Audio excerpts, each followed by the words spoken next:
throws behind him, incomplete. That could have been picked off by number 5 on the rebound.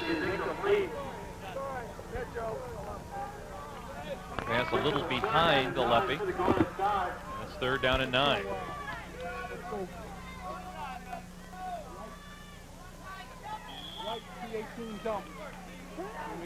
So he had to reach back behind his body and try to haul it in. So it's 3rd and 9 now for the Garnet Tide.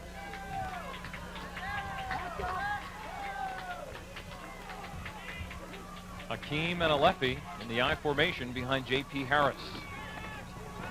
Throws it for Ellis. It's complete and short of the 1st down. It's 4th and about 3. Harris' pass complete to 81 Charlie Ellis. Gain of 5 on the play.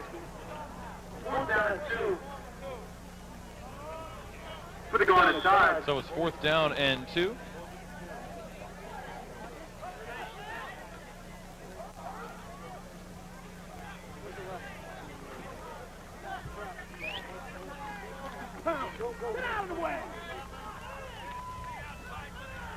And Swarthmore will wisely punt it away. Fielded by Dobry, and he's down at the 30, and we'll step aside. 10 minutes and 33 seconds left in the ball game. We are tied at 7. Swarthmore trying to end the 25-game losing streak. You're watching the ECAC Game of the Week on the Tri-State Media Network. It's simple, really. You want to advertise your business on cable TV. Call Radius Communications. We'll put you on ESPN, where your business can get its own Sports Center highlights. When you call Radius Communications, we'll map out a strategy for your business. We'll produce a commercial for you, and then deliver your message on some of the most popular shows on TV. Call now and we'll send you free information on how to advertise on the cable networks. Radius Communications. It's the best way to get on television. Back here at Swarthmore, and Rob Romano with a nice piece of running picks up about 16 yards.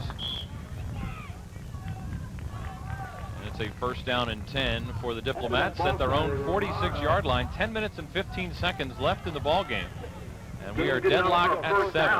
1st and 10 back to the Marshall on their own 46-yard line.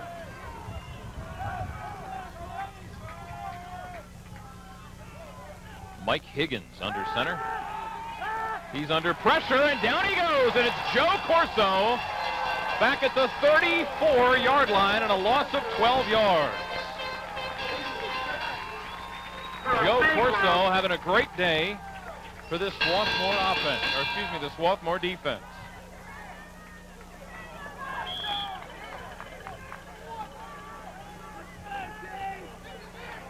So it's 2nd down.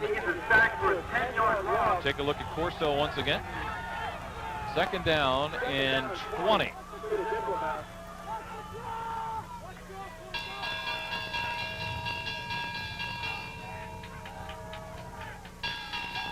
Higgins to throw it. He's under pressure. He's got a receiver deep, and it is going to be intercepted. Intercepted by Matt Trakamus. He had Ray Fauché behind Trakamus and didn't get it far enough. Yep, that was probably a bad decision by Mike. Once he started to scramble around back there, he lost sense of where people were on the field, and this was just an easy interception, and it sets Swarthmore up in the middle of the field. I mean, they're taking charge here, and that is the 5th turnover for F&M on the day. And if Swarthmore would win this game, one thing that F&M could point to would be all the turnovers. Swarthmore back on offense. J.P. Harris, the senior quarterback. One of the few members of this team that's experienced a win at Swarthmore. And on 1st down, Alefi picks up a yard. 8:55 left in regulation. Joe Gillespie was in on that tackle, number 55. He's the middle of the F&M defense.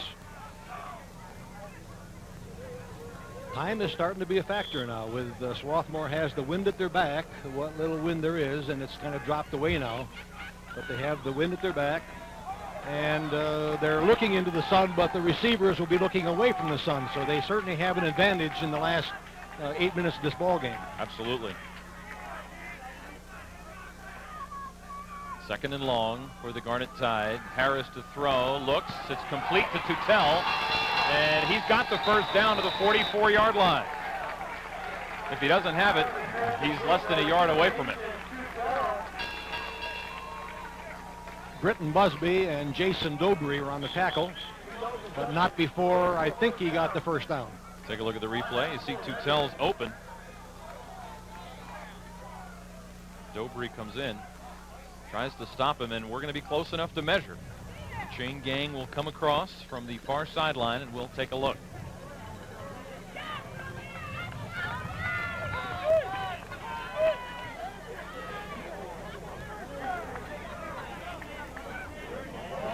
It's awfully close. That's a first down. You could tell by the reaction of the players that it's a first down at the 44-yard line. With 8:13 left. Now, early in the game, F&M was shooting linebackers and causing the Swarthmore quarterback to be under some pressure. The offensive line for Swarthmore has really picked those up, and it hasn't been nearly as difficult for the quarterback to get his passes off in the second half. First down, Prince Akeem picks up a couple up the middle. It will be second down. Okay, Prince Akeem. 7:45 left and the clock running. Akeem carries for a gain of 1. A big guy from Texas, Dallas, Texas. Talked before Second down and about 9 both of these for the schools Garnet being Tide. national schools. Both schools have players from all over the country. That in itself is a real learning experience to play and live with people from outside your immediate region. Alefi on the carry. He slides down to the 41, picks up 2. That sets up another third down and long situation. Number 78, Charles Lombardo, a 4-year starter at defensive tackle for the Diplomats, was in on the tackle. Take a look at the end of this play here. Right there, a little headbutt at the end of the play. No call, but captured on videotape forever. Third and about 6. The ball at the 41-yard line, and this is a big play for the Swarthmore offense. This is a large play with 6:42 to go in the game. If they don't get it, Coach Alvanos is going to have a tough decision to make. Harris to throw. Throws, and it's complete to Akeem. He's got the first down and more. Still on his feet to the 24-yard line. Oh, that was a fine play by the quarterback. He just hung in there, finally found somebody, threw it, and it's threaded the ball between 2 defenders. Great catch. Nice run after the catch. First down at the 25, and watch as Harris completes it to Akeem, and look at the big guy shaking tacklers. 6'4" and 210 pounds. 25-yard line, first and 10.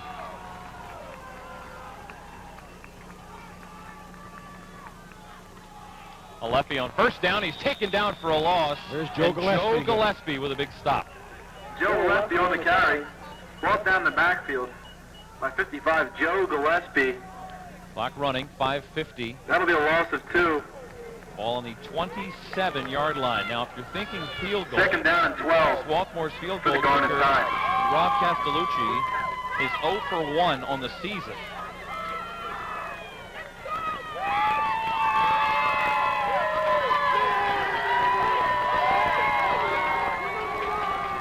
He might get a chance for his first in a couple minutes. Harris rolling, looking for his tight end, batted down by Mike Corte. Mike Corte played that beautifully. He almost picked that ball off and would have been gone for a score. Mike Corte, the big junior from Voorhees, New Jersey. Watch him as he gets the big hand up and knocks it down. He has had an awfully good year, but he's been relatively silent in today's game. John Green, his counterpart on the right, has been much more noticeable, but he certainly made a big play there. Third down at about 11. This is 2-down territory. They got 2 downs to make 11 yards. Swarthmore needs to get to the 15-yard line. Harris throws incomplete, looking for Blake Atkins. And now it's 4th down. You know, Greg, that ball was thrown well enough to be caught. I think Greg may have heard some footsteps coming and took his eye off the ball because it was there. It was in his hands. And that would have been a key play. A little high, but certainly within range. And now Rob Castellucci is going to come on and try a 44-yard field goal.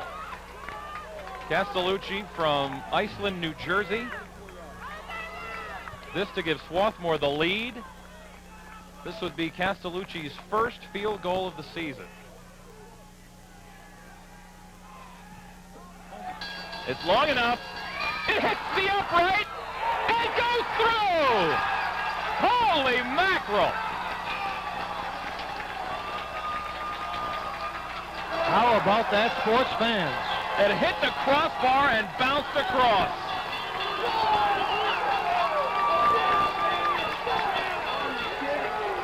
When you've been having the kind of season that Swarthmore has been having, usually it hits the crossbar and doesn't go through. In this case, it hit the crossbar and went through. Swarthmore jumps on top. This may be one of the only times they've led all year long. It's 10-7. Swarthmore leading it. Unbelievable. Hit the crossbar and then bounced over.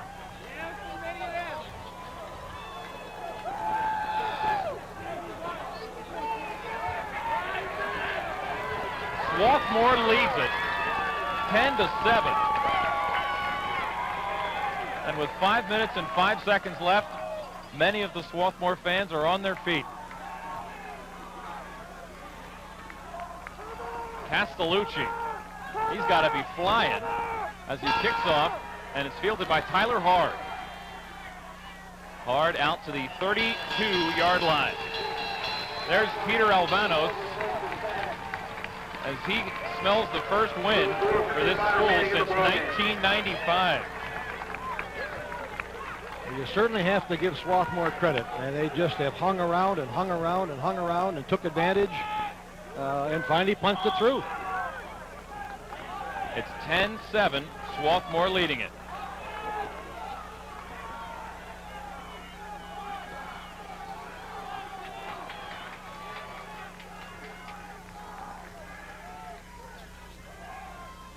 .455 left. And on first down, it's a couple of yards for Romano. Well, I don't understand this call with less than 5 minutes to go. Watch the reaction of Castellucci here as he makes the field goal. You saw Jason Elam set an NFL record last weekend with a 63-yarder. Castellucci runs into the arms of his teammates, and I'm sure he knew it was good all along. Higgins' pass nearly intercepted, and it will be 3rd down and long. John Bartner nearly with the INT, and it's 3rd and long for the Diplomats. Brings up a 3rd down and 7 for the Diplomats.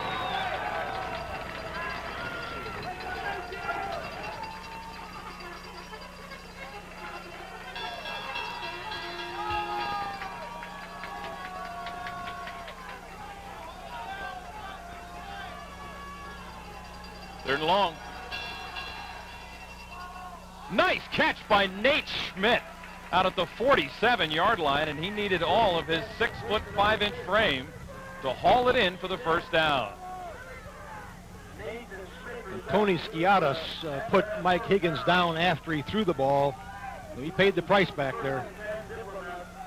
Yeah, he sure did. He got popped. And watch the great catch by Schmidt, all hands, with the defender hanging on him, and he makes a great catch at the 47. With the size differential that Nate Schmidt has, I'm just surprised they haven't gone to him more often. There goes Mike McGaw into the secondary, and he's down, and he breaks free! And Mike McGaw will go for a touchdown! 54 yards.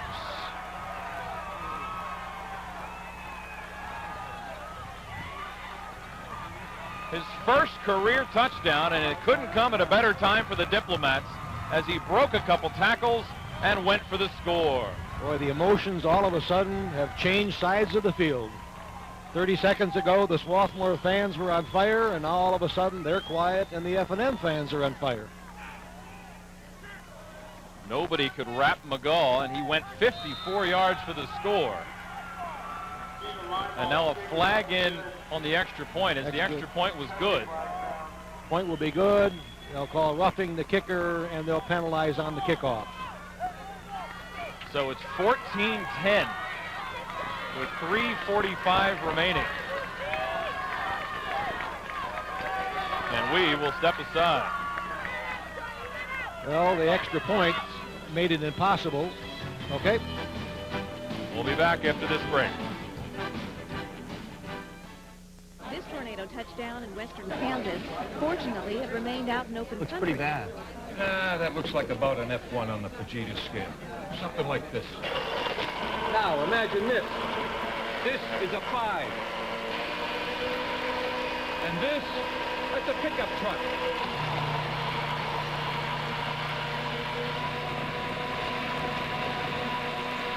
So I guess a tornado is kind of like Mother Nature making a smoothie. There you go. 3 minutes and 45 seconds remaining. Franklin and Marshall leading it 14-10. Swarthmore took the lead. And Franklin and Marshall, less than 2 minutes later, took it back on a 54-yard touchdown run by Mike McGaw, his first career touchdown run. And now the F&M defense will try to hold that lead for the offense. Now, there was a running into the kicker call, but the ball is still placed at the 35-yard line. I thought that they'd penalize on the kickoff, but evidently the rules have changed, so they had the option. It's a short kick, and it's going to be fielded by Bell, and he had a head of steam as he grabbed it. Brian Bell gets to the outside, and he's all the way out to the 49-yard line. So a nice return by Brian Bell, and Swarthmore has good field position with 3:33 left. My, oh my, this game is, in the last 5 minutes, has really heated up. We're just going up and down the field. Well, we had, in the last 3 weeks, we have had 3 wild games, and it looks like we might be set for a 4th one here. Well, whoever picked the schedule this year did a great job. Well, I'll tell you, we've really had some great fortune with the games and with the weather. First down. Harris to throw. Got some time. He throws, and a great catch down at the 36-yard line by Aleppi.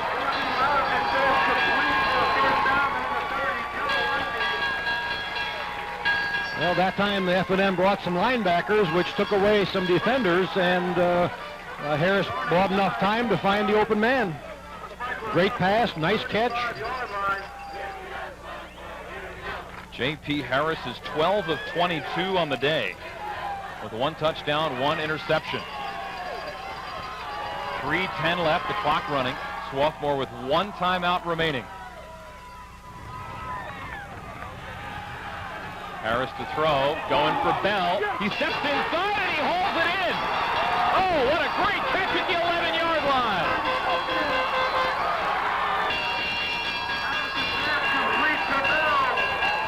Well, he victimized Danny Warchel. Bell's reception good for a first down. It's first Boy, and Bell 10. just stepped inside and snatched it away. Watch this great effort on this catch.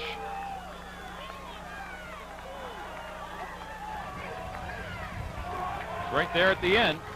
First down at the 11-yard line for Swarthmore. Harris looking, throws for the end zone. It's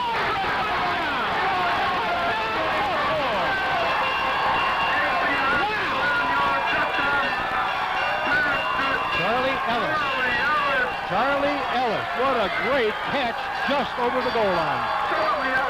A beautiful pass by Harris.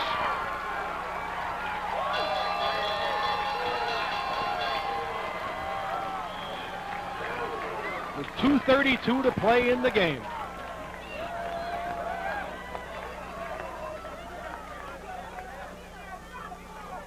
Castellucci for the extra point. It's good. And Swarthmore takes the lead back 17-14. Well, Swarthmore has passed the mantle over to F&M again. There is Charlie Ellis, the junior from Vienna, Virginia. With the way these last 5 minutes are going, it wouldn't surprise me if the F&M runs this kickoff back for a touchdown. Another wild finish here on the ECAC game of the week. 17-14 with 2:32 remaining.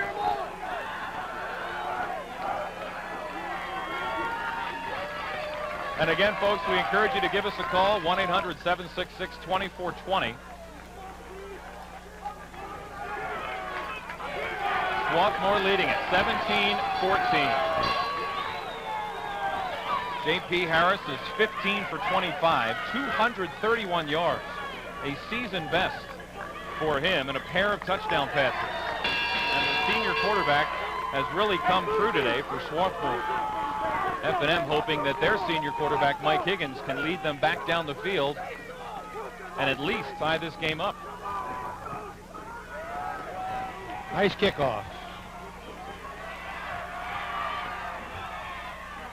That Dobry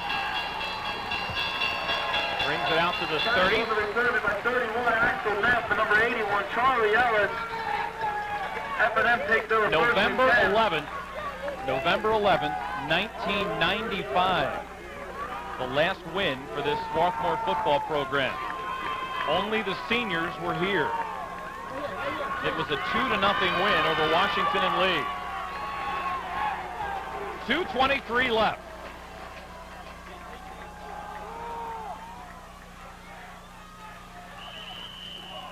Pushed out of bounds, and another late flag. And another personal foul on Swarthmore, evidently.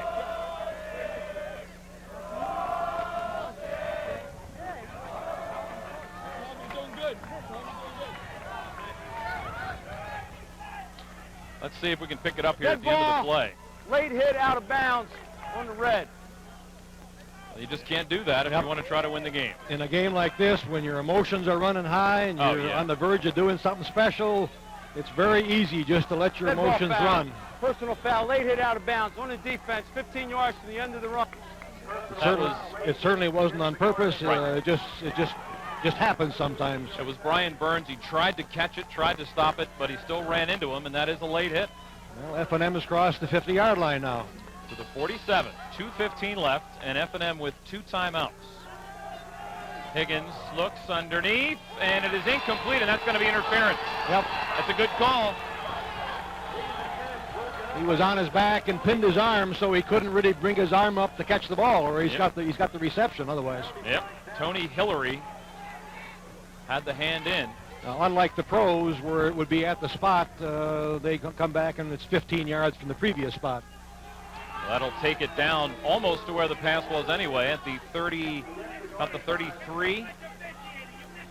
33, you're right on the money. Pass interference on the defense, 15 yards from the previous spot, automatic first down. Swarthmore fans don't agree, but it was a good call. Now, if you're thinking a field goal for Franklin or Marshall to tie it, line ball is 1 for 2 on the season, so neither kicker with a whole lot of field goal attempts on the year. Of course, F&M not thinking field goal here. They're thinking touchdown to win it. 2:08 left and a pair of timeouts. Higgins to throw, and it is caught by McCall, a 9-yard pickup there. He's been kind of a forgotten man today. This only his, second or third catch, I believe, where he's been one of the main receivers all year long. So, third catch of the year. The third catch of the game, excuse me. Second down and 1. 2:03 left in the fourth quarter and the game. There's Pete Alvanos. His defense trying to hold on to this lead and snap the losing streak. Look for number 6 again, Schmidt. Draw to McGaw, and that time nowhere. Joe Corso, who's having a great afternoon at the middle linebacker spot. And it's third down. That time they went to the well probably once too often on that play. Watch 5 as he shoots the gap again. 3rd and 1. Clock running. This is a big play. F&M doesn't get the first down. It's a tough decision, but Higgins plows up the middle and picks up the first. And that'll stop the clock while they reset the stakes. Ball now just outside the 20 with 90 seconds remaining. And there's a timeout. Franklin and Marshall. Ball spotted on the 21-yard line. This is good coaching. I think they want to make sure that they know exactly what they're doing and where they are. A good time for timeout. Each team with one timeout remaining, and that may come into play here. As you see some of the Swarthmore faithful hoping that this is the end of the streak.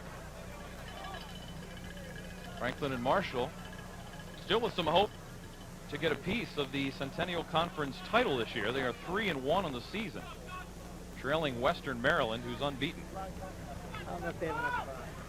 Swarthmore will travel to Western Maryland next week, and Franklin and Marshall hosts Johns Hopkins.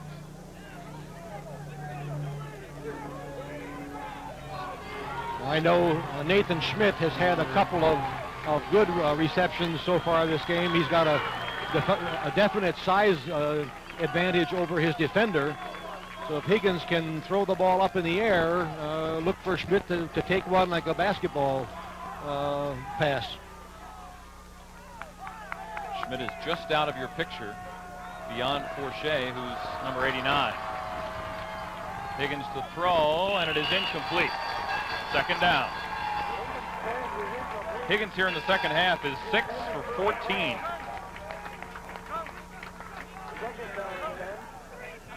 .64 yards.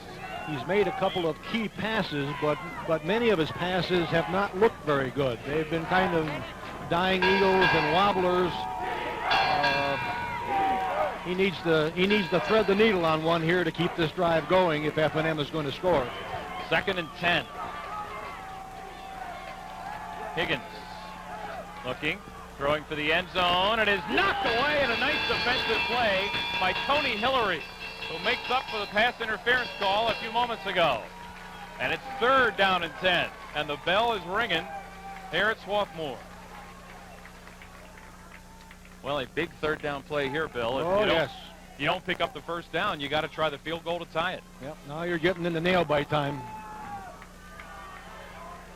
1:17 remaining. Yep. Remember, the home team has won all 6 of our previous televised games this season.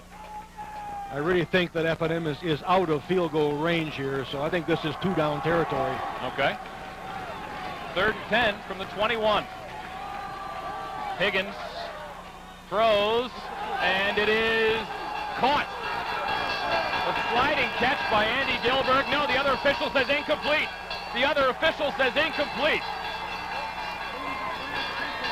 Overruled. Well, this is going to be something to see on a replay if you can. There were 3 officials surrounding the ball.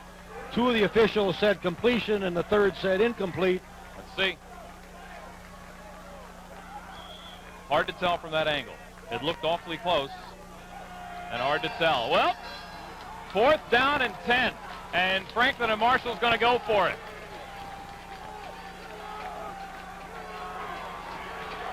Higgins throws, and it's incomplete, and a flag comes in. Pass interference.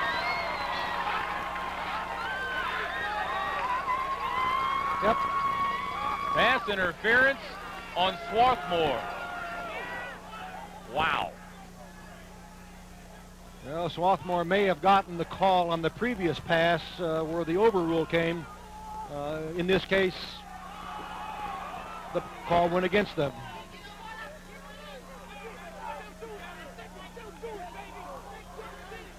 Now the penalty will be half the distance, so they got to know where the previous spot was. They'll take it down to about the 11-yard line. They got to give them the full distance. Let's see.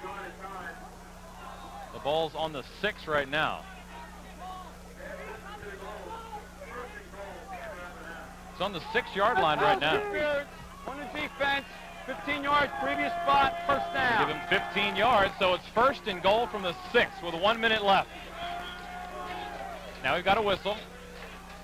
See if they're going to make it half the distance. The official's going to come over and talk to Pete Alvanos. Oh, boy. Didn't look like much there. Must have been before that. Coach Alvanos talking to the official in the lower left-hand corner of your picture. There it is.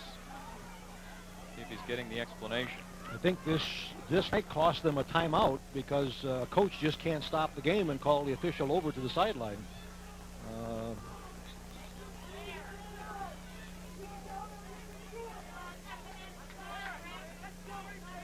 Well, let's see here. The hand may have been on the back. I don't know. It might not have been a catchable ball. Tough to tell. But the official was right there, and of course it's a judgment call. The officials have gotten most of them right today. How many timeouts does F&M have left? One? Going in, there were one each. One each?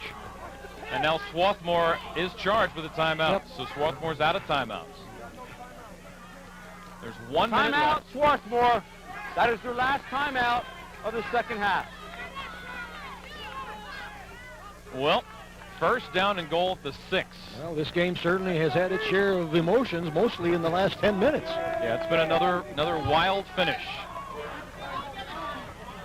Bill Komisarov down on the sideline. What's the mood like down there? Well, it's not good. What Pete Alvanos was saying to the referee, he said to him, I hope you can sleep tonight because you're costing these kids this game. They're playing their hearts out. We haven't had a call all day. And he said to the official, looked him right in the eye and said, I hope you can sleep tonight. They're obviously very upset on this side. Greg? What, did you see that play down there? Did it look like interference from where you were standing? It was on the other side of the field. They're saying it was an uncatchable pass over here. I thought from my angle it looked like it was a good call, that he was all over him. Tough to say from down here. Well, at the end of the first half, the Swarthmore defense stopped Franklin and Marshall in this very end zone, and they're going to be charged with doing it yet again. 1 minute left. A field goal would force overtime. A touchdown would win it. The Swarthmore side making some noise.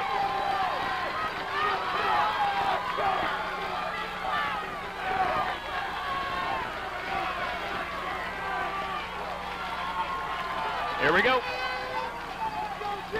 As a quarterback now, you got to tell yourself, make sure the man is open and you don't throw an interception here. Higgins, give it to Romano. Didn't get anything. Maybe a yard. Oh, the pitch was there. Swarthmore had closed down inside. The pitch was there, but he didn't give it to him. No huddle offense. Higgins to throw. He's looking for Schmidt on the floater. It's there. Touchdown.